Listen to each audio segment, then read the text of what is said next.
انسان چې کله اسمان طرف ته نظر وکي نو په دې نظر سره د په ذهن کې ډیر سوالات پیدا کیږي چې دا کائنات په وجود کې څنګه راغی، د نور ستوري سیارې اخر دې په جسامت کې څومره دي او د دې فائدې څه دي. الله سبحانه وتعالی په قران کې بار بار موږ ته ترغیب راکوي چې تاسو اسمان ته وګورئ، نور ته، سپوږمۍ او ځمکې ته وګورئ چې الله سبحانه وتعالی دا څنګه پیدا کړی دي. موږ به نن تاسو ته د دې کائنات تعارف کوو. دا چې په کوم ډیزاین باندې جوړ لې دا به تاسو ته وړاندې کوو. نو ملګرو زموږ د نننۍ نشست ډېر فایدې واله دی، نو تاسو به کې اخر پورې زموږ سره ملګري شئ. ساینسدانانو د قول مطابق زموږ د دې کائنات آغاز د نن نسل پاسه 11 کاله مخکې شوی و.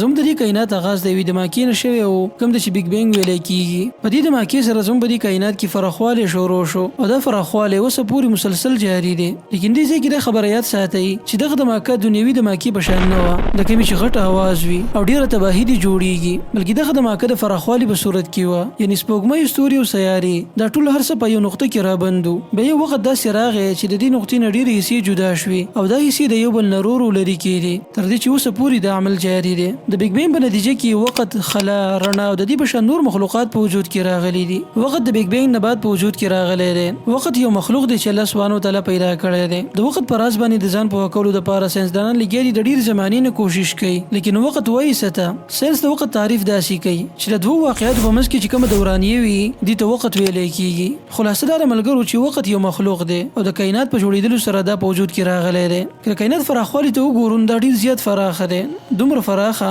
چې موږ او تاسو د دې د فراخوالي اندازه نه شو لګولی او نه د دې په فراخوالي کې مثال ورکولی شو. موږ او تاسو چې په کومه سیاره کې اوسېږو دې ته ارت یعنې ځمکه ویلی کېږي. د دې ځمکې نه چاپېره یوه سپوږمۍ هم ده او دا د ځمکې نه سره پاسه 3 لکه کیلومتر په فاصله کې ده او دا فاصله د وخت په تېرېدلو سره ورو ورو سیوا کېږي. هم زموږ د ځمکه او سپوږمۍ د نور نه چاپېره تاویږي.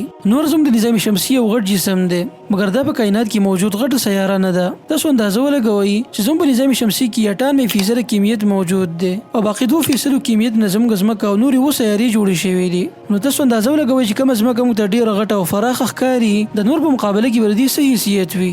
نور زموږ د ځمکې نه سره پاسه 100 چنده زیات فراخه دی. زموږ ځمکه نور ته نږدې 3 سیاره ده، یعنی نور له چاپېره 3 مدار کې ځمکه موجود ده او د دې نه مخکې چې کوم 2 مدارونه یعنی لارې دي نو په دې کې نورې 2 سیارې موجود دي او دا هم د نور نه چاپېره گردش کوي. نو دغه سیارې کوم چې د نور نه چاپېره دي د دې ټولو تعارف موږ تاسو ته کوو په مختصر انداز کې. نور ته نږدې اولنۍ سیاره د مرکري کوم د عطارد ویلی کېږي. دې نه بعد په 2 نمبر باندې راځي وینس کوم د په اردو کې زهره ویلی کېږي. دا زموږ د نظام شمسي ټولو نه زیات ګرمایش واله سیاره ده. په 3 نمبر باندې راځي زموږ ځمکه. دا د نور نه تقریبا 14 کروڑ 96 لاک کیلومتر فاصله کې ده.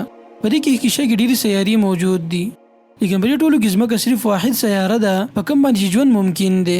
په 4 نمبر باندې راځي مارس کوم چې په اردو کې مریخ ویلی کېږي. دا سیاره د انسانانو لپاره یو امید هم دی. په امریکا کې موجود ناسا کمپنۍ دا دعوه کوي چې عمر 2050 پورې 10 لک انسانان آبادو په مریخ سیارې کې. مریخ سیاره د نور نه کافي لري ده، دی وجه نه دلته یخني ډیره زیاته ده، دلته مایع اوبه نشتی. د دې په بعضې حصو باندې اوبه موجود دي لیکن هغه په ټوس حالت یعنی د واورې په صورت کې دي او نن سبا ساینسدانان په دې کوشش کوي چې په سنه طریقې سره د واوره ولیکلی شي او دې لپاره انسانان لګیا دي مختلفې حربې هم استعمالوي. د مریخ په باره کې انسانان ډیر معلومات لري او د دې وجه دا ده چې دې ته ناسا والو یو راکټ لیږلی دی او هغه مسلسل دغه سیارې تصویران ځمکې ته رالیږي.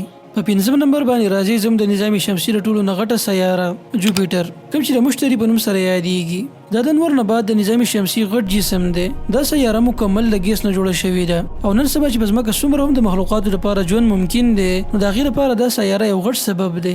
د دې سیارې نه انسانانو ته څومره فایده ده دا به بېرته تاسو ته بیان کړو، لیکن دومره یاد ساتئ چې په خلا کې موجود د دومره غټ جسامت هسې بې فایدې نه دی. د دې سیارې لپاره سره پاسه 80 سپوږمۍ دي او دا ټولې د دې سیارې نه چاپېره تاویږي. په 4 نمبر باندې راځي سیټرن. دا د مشتري نه بعد 2 غټه سیاره ده. دا په جسامت کې ډېره غټه ده، ډېره وجې نه د شپې په تیاره کې د ښه واضحه په نظر باندې راځي. د دې سیارې درجه حرارت د -139 سلسیس پورې دی. په 1 نمبر باندې راځي یورینس. په دې سیاره کې د ورځو شپو د تشکیل د نورو سیارو په نسبت ډیر مختلف دی. د دې کوم برنۍ حصہ ده کله چې پر یو ځل نور ولګي نو دا نور د ډیر زمانی پورې بیا موجود وي. د دې سیارې لپاره 27 سپوږمۍ دي او دا ټول د دې سیارې نه چاپېره تاویږي. دا د وزن په اعتبار سره 4 غټه سیاره ده او دا سیاره د شپې په اسمان کې ښه واضحه په نظر راځي. دا سیاره د دوربین په ذریعه سره په 1871 کې دریافت شوې وه او دا په دوربین سره دریافت شوې اولنۍ سیاره ده. په 8 نمبر باندې د نیپټن دا د نظام شمسي آخري سیاره ده. د سیارو په لحاظ سره دې ځای کې زموږ نظام شمسي ختمیږي.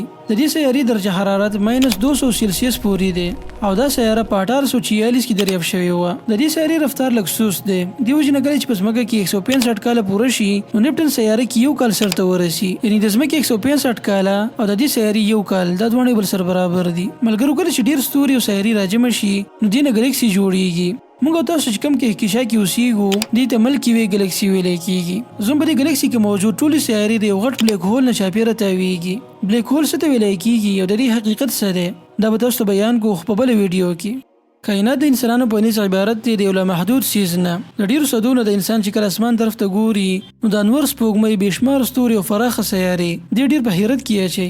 انسان د همیشه نه په دې کوشش کې دی چې د کائنات په راز باندې ځان پوه کړي. د دې مقصد لپاره انسانان لګیا دي کوششونه کوي اگر چې اوسه پورې دوی د دې کائنات خالق ونه پیژندو.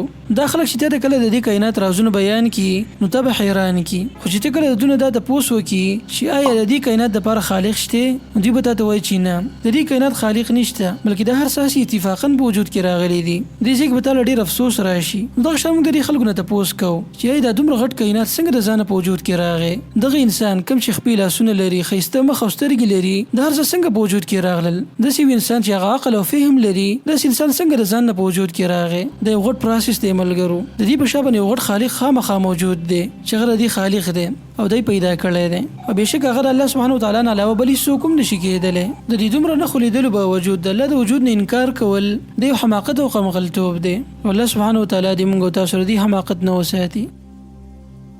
آمین.